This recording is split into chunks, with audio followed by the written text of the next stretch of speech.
Les Paranorfix, récits qui mêlent fiction et histoire paranormale. Toute ressemblance avec un quelconque fait réel ne serait que pur hasard. Une fumée noirâtre sort de la bouche de Richard et tournoie autour du prêtre pour enfin sortir par une fenêtre à proximité.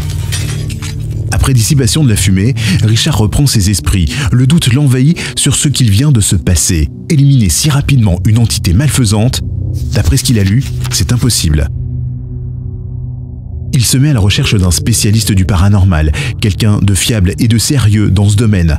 Malgré les moqueries de certains, et après plusieurs jours de recherche, il tombe sur les coordonnées d'un médium réputé pour son expertise dans l'exorcisme et la communication avec les esprits.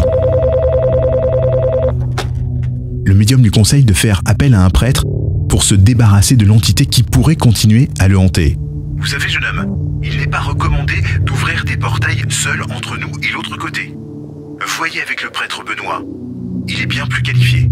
Richard suit les conseils du médium et prend contact avec le prêtre. Celui-ci accepte une première rencontre et discute de la situation. Le père Benoît écoute attentivement et pose des questions précises sur les manifestations. Richard dépeint alors sa tentative avec la planche Ouija et le résultat désastreux qu'il a obtenu.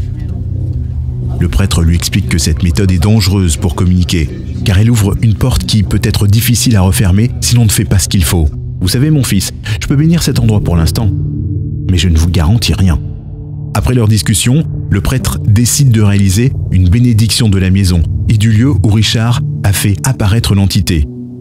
Il lit prières et incantations. Pendant la séance, Richard ressent une grande pression, une sensation de brûlure dans son corps. La colère s'empare de ses pensées. Des visions de lui en train d'attaquer le prêtre le submergent. Les yeux remplis de haine, Richard s'approche de Benoît, serre les poings. C'est à ce moment que le prêtre lui colle son crucifix sur le front. « Tu n'es donc pas parti, esprit malicieux. Sors de ce corps, tu ne posséderas pas ce jeune homme par la Sainte Croix et la volonté de Jésus. Je te chasse, toi, Aker. » Richard fixe le prêtre Benoît et d'une voix rauque s'adresse à lui. « Tu m'as reconnu, putride représentant ecclésiastique. N'oublie pas, je ne fuis pas, je change juste de proie. Ma vengeance est éternelle. » Une fumée noirâtre sort de la bouche de Richard et tournoie autour du prêtre pour enfin sortir par une fenêtre à proximité. Un cri effroyable se fait entendre. Ce dernier provient de la maison voisine. Aker a changé d'hôte. Pendant que Richard reprend ses esprits, le père Benoît se précipite à la fenêtre et voit dans le jardin de la maison voisine une jeune fille qui se tord de douleur. Cette dernière se fige. Ça y est, la jeune Élise est maintenant sous l'emprise de l'entité. Elle tourne la tête et regarde vers le prêtre avec des yeux luisants d'un jaune incandescent. « Mon fils, sortons, rattrapons cette jeune fille avant qu'il ne parte avec elle. » Le père Benoît empoigne le bras de Richard et se précipitent tous deux à l'extérieur pour rejoindre Élise. Devant le portail de la maison voisine se tient la jeune fille. Ses yeux luisent. Elle a le sourire aux lèvres. « Je me sens bien dans ce corps. Il est, disons, agréable, jeune et désirable. N'est-ce pas, Richard ? » Laisse-la tranquille. Le prêtre retient Richard. « Mon fils, nous ne pouvons rien faire pour l'instant. Il faut nous préparer. » Aker reste en possession du corps de la jeune fille, tourne le dos et disparaît dans une grande fumée noire. À bientôt, les amis.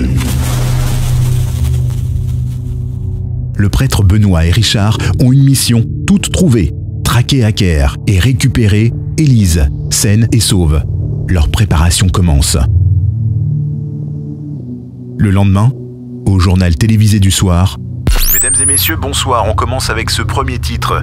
Qu'est-il arrivé à Élise Mousset? Cette jeune fille de 20 ans a disparu subitement de chez elle dans de mystérieuses circonstances. Un prêtre et son jeune voisin présent le jour des faits ont été interrogés.